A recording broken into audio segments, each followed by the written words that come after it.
Amoso uduto no kwe. Okwabikao dakika mang'eny wabiro kamar mondo mi wa celebrate Christmas. Wan wase chako marwa kendo watieko. An kagi team presenters mag Namlolwe wabiro budho waonge wach mang'eny. Gibro mana mosou taito wadok piny wamiela miela kendo.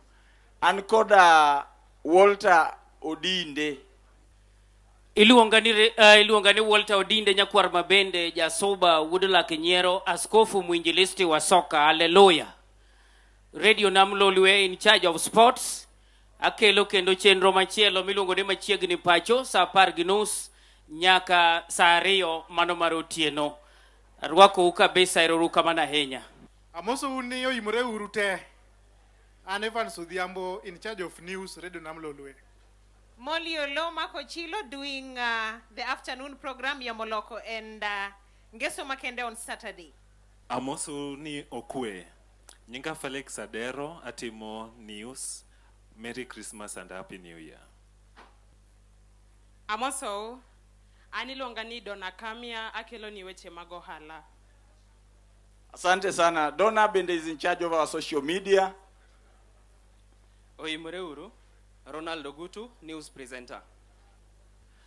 David Agango, Radio Namlolwe, Abich Jodongo, Iweyo Manyangafu, Pur Maria Kiyud Mwando, Kindi Chenro Mathoth. Ni furaha kukutana na nyinyi sana. Shukran.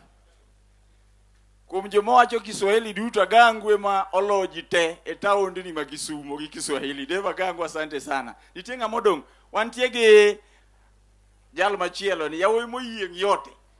Oji Jordan jakugweno British wadgi Jesiki hera sana iluonga ni Jiji akelo ni chenro mar Rhumba Express on Sunday kanyakla kod drive kata machiegni pacho kochakore sa 10 midhiambo nyaka saa 2. Karibuni sana and Merry Christmas and Happy New Year. Karibuni.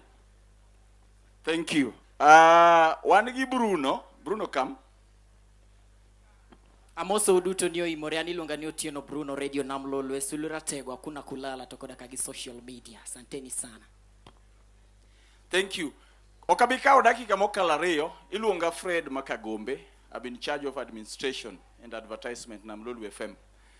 Amor mare chopo kamar mondo mi wabut kanyakla to kapoka wuok wiye ok nyal wil ne population man kani ng'eny gi gin jowinjo magwa kendo machiegni nyocha ne nitie piem mar kuza mane jowinjo mane vote kata nego ombulu ni Nyakalondo piem mane nitie Kenya mangima kendo Nyakalondo mar Namlolwe ne obedo number 1 kaka the favorite regional radio station ma jokanyana mang'eny mogik winjo taito gi joluo modak e taonde mamoko kaka Nairobi, Mombasa to gi Nakuru. To nikech wana national station emomiyo ne wakao namba nendo kalure koda kwan magwa mag jowinjo mawinjo mang'eny. Omiyo wadwoko nero kamano kuom kinde duto chungi Nyakalondo mar Namlolwe kendo ka uwinjowa. Asanteni sana. Be we ok nyal wil gi Infomax Media ma bende gin organizer maduong' mar chenro ni ma bende nyo biro kanyakla kodwan mar mondo mi wa chop ka kendo wa celebrate. Asanteni sana.